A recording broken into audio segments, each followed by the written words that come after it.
era globalisasi, ideologi yang dapat bertahan adalah ideologi yang mampu menjaga keseimbangan antara kepentingan global dengan kepentingan nasional.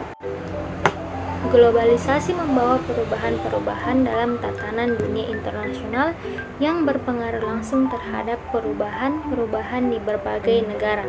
Kemampuan dalam menghadapi tantangan yang amat dasar dan akan melanda kehidupan nasional, sosial, politik, bahkan mental dan bangsa, maka benteng yang terakhir ialah keyakinan nasional atas dasar negara Pancasila yang sebagai benteng dalam menghadapi tantangan pada era globalisasi yang semakin berkembang pesat pada saat ini.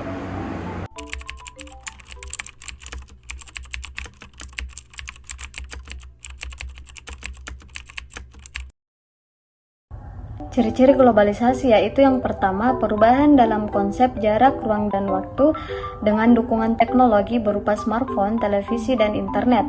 Komunikasi yang dilakukan secara cepat, informasi-informasi dari satu belahan dunia dapat diketahui secara langsung oleh seseorang di belahan dunia lainnya. Kemajuan dalam bidang transportasi dapat membuat jarak ratusan atau kilometer dapat ditempuh dalam beberapa waktu, jam, dan hari saja. Yang kedua, adanya saling ketergantungan antara bidang ekonomi dan perdagangan. Ini disebabkan oleh pertumbuhan perdagangan internasional dan juga dominasi organisasi semacam WTO atau bisa disebut dengan World Trade Organization yang menaungi perdagangan dunia dan lain sebagainya. Yang ketiga, adanya peningkatan interaksi kultural. Melalui televisi dan media lainnya, manusia dapat mendapat pengetahuan baru dan lebih mengenal keanekaragaman yang berada di dunia luar. Yang terakhir atau yang keempat adalah meningkatkan masalah bersama di era globalisasi. Masalah yang timbul dalam suatu negara dapat menjadi masalah yang menjadi perhatian bersama atau dunia internasional, seperti masalah HAM, lingkungan hidup, dan kejahatan perang yang terjadi di suatu negara.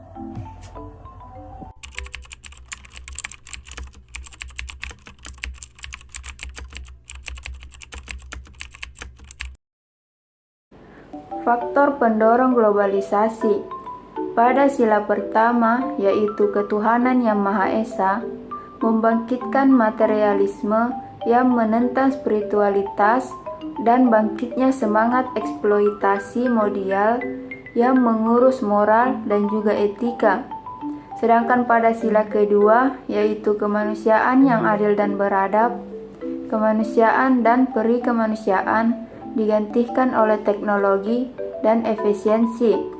Manusia menjadi asing atau suku mesin industri dan dapat dibuang seperti waktu karena tidak diperlukan lagi.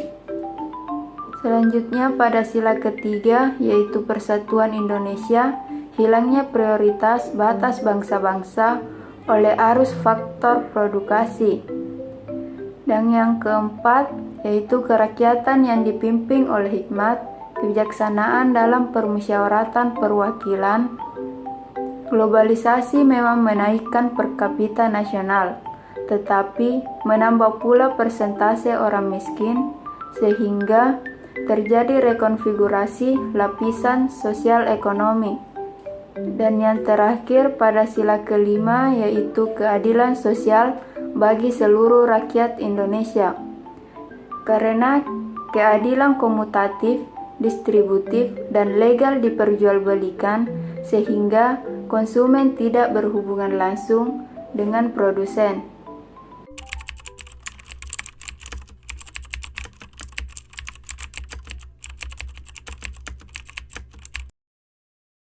Pertentangan pada era globalisasi. Yang pertama, pada globalisasi, hormat terhadap nyawa dan manusia berkurang dengan drastis demi pengejaran kesenangan duniawi dan kebahagiaan semua. Demikian pula terjadi komersialisasi agama dan berbagai aspek agama dijadikan komoditas, serta pudarnya substansi agama. Yang kedua, dengan globalisasi kemanusiaan dan perikemanusiaan diganti oleh teknologi dan efisiensi.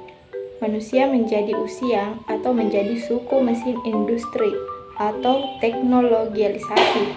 dan dapat dibuang setiap waktu karena tidak diperlukan lagi. Yang ketiga, hilangnya prioritas batas bangsa-bangsa oleh arus bebas faktor-faktor produksi, pelenyapan tarif, tak terkendalinya arus lintas batas informasi dan nilai-nilai. Yang keempat, globalisme menaikkan per kapita nasional, tetapi menambah pula presentasi orang miskin, sehingga terjadi rekonfigurasi lapisan-lapisan sosial ekonomi. Globalisasi menghalangi kecerdasan dan kesehatan rakyat dengan bertambah mahalnya komoditas ilmu pengetahuan dan kesehatan. Yang terakhir atau kelima, keadilan komoditatif, distributif, dan legal diperjualbelikan konsumen karena tidak berhubungan langsung dengan produsen, dan sistem legal dibuat demi keuntungan modal dan eksploitasi lingkungan yang dapat mengancam keadilan nasional, regional, internasional maupun intergenerasional karena utang dan pajak lingkungan tidak dibayar.